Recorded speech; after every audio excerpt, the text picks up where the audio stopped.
Equitable distribution is really just the fancy legal term for property division. During the marriage, you generally accrue several assets and debts, and we need to decide who gets what during the divorce. Another way to look at equitable distribution is putting everything in a big pot.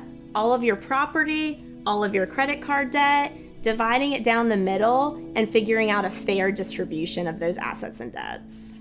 The court's presumption, meaning what the court is set to do at the beginning of a case, is divide property 50-50 in Greensboro. However, that's not always appropriate. There may be a reason why you should get a higher division or a bigger chunk of the assets at the end of your divorce. This would be called an unequal distribution. The reason the legal term is equitable distribution is meaning fairness. The court wants to divide up the assets and the debts in a way that's fair to both parties. This is different than equal distribution, meaning each party gets 50-50. That's not always the fair result.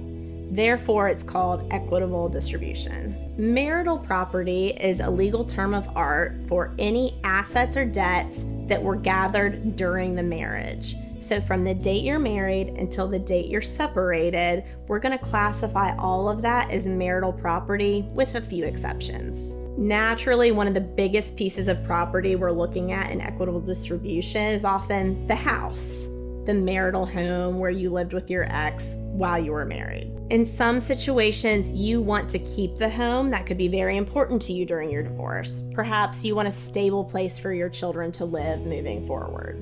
In other situations, understandably, you want nothing to do with that house and you'd like a fresh start somewhere else. The court can handle that home in a number of ways. We can divide the home by selling it.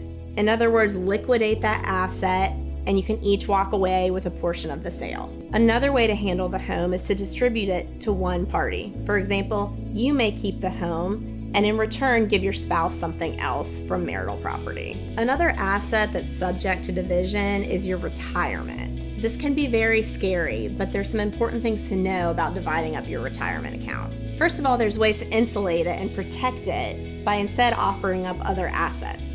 Alternatively, we can cut off a portion of your retirement and transfer it to your ex tax-free through a vehicle called a qualified domestic relations order. There are different strategies and methods to approaching equitable distribution that really needs to be customized to each person. For example, you may need cash on hand. You might need that instant payout from an asset. Or you might be more comfortable with deferred compensation later in the form of retirement. As part of the equitable distribution process, you're going to be filling out a number of forms to show all the assets and debts you may have. Even these forms can be very complicated. Our team at Dummit Fradin can help walk you through that, make sure they have everything that they need on them, and help you to identify other areas where we need more details.